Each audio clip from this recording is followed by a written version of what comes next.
Dans cette vidéo, je vais vous présenter comment on fait pour intégrer une transition entre deux séquences au montage. Donc, pour ce faire, vous devez cliquer sur la barre d'action sur le bouton transition. Vous sélectionnez ensuite un type de transition que vous désirez intégrer. Donc, moi, je désire intégrer une transition de type fondu. 8 transitions sont disponibles. Je vais prendre la transition enchaînée. Je vais voir ce que ça va donner. Donc, je la mets entre deux séquences. Donc, je vais la mettre entre le premier élève, l'élève numéro 1 et l'élève numéro 2. Voilà. On a cette petite fenêtre contextuelle qui s'ouvre et qui me demande le nombre de secondes de la transition. Je vais marquer 5 secondes. Et aussi le type d'alignement. Donc, est-ce que je veux plus une transition qui est alignée, euh, donc qui va être utilisée un peu plus sur la séquence vidéo précédente et un petit peu moins sur la deuxième? Euh, un effet de fondu sur vraiment de façon 50-50 sur les deux séquences ou un effet qui va être davantage axé sur la séquence suivante. Je vais y aller avec celui-ci. Donc, je fais terminer. Je vais faire un zoom avant et on voit que la transition que je viens d'intégrer, elle est représentée ici par une petite flèche blanche dans un petit rectangle bleu. Donc voilà, je vais voir ce que ça donne. C'est noté que tu regardes encore. Parfait. Ça veut dire que vous êtes contre ça. Oui. Ben, merci beaucoup. Passez une excellente journée. On est ici avec Alexander Arsenik. Alexander, vous avez quel Voilà ce que âge? ça donne. Je vous dirais que les transitions, il ne faut pas trop les utiliser. C'est quelque chose qui peut parfois paraître un peu bizarre. Comme dans cette situation-là, je trouve que c'est pas quelque chose qui est normal de voir.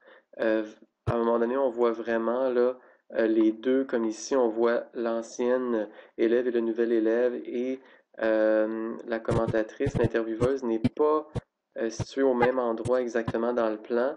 Donc, ça fait en sorte qu'on voit comme un décalage entre les deux intervieweuses et ça fait un petit peu, entre les deux plans, pardon. Donc, ça fait un peu, parfois, souvent, quelque chose de pas très beau visuellement.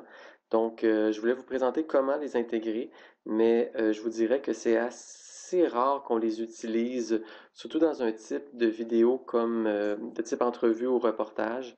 Je vous dirais ce qui est préférable, c'est d'utiliser des plans pour, pour créer des transitions entre les plans les plans principaux de votre vidéo.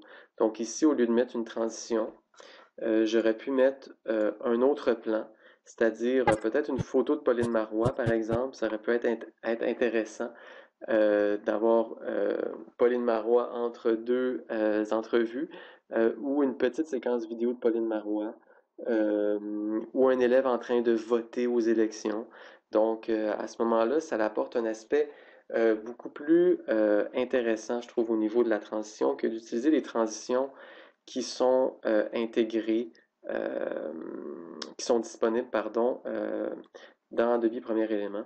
Je vais vous en montrer un autre. Allons-y avec celle-là. Donc, on voit déjà que c'est un peu bizarre. Donc, on va regarder ce que ça donne. Parfait. Ça veut dire que vous êtes contre ça. Oui. Ben, merci beaucoup. Passez une excellente journée. On est ici avec Alexander Arsenik. Alexander, vous avez quel âge? Alors, c'est un peu intéressant quand on la regarde, mais je vous dirais qu'on voit pratiquement jamais ça à la télévision, des, des transitions de ce type-là. Alors, moi, je vous dirais que c'est utilisé un peu plus quand on veut faire du montage vidéo, peut-être avec des enfants, qu'on va filmer dans une fête de famille. Ça peut avoir plus sa place, mais quand on fait du vidéo pour mettre sur YouTube, qui va être écouté par une clientèle d'âge euh, étudiante, adolescente et jeune adulte, c'est pas quelque chose que je suggère. Donc, je vais l'enlever. Et voilà. Merci.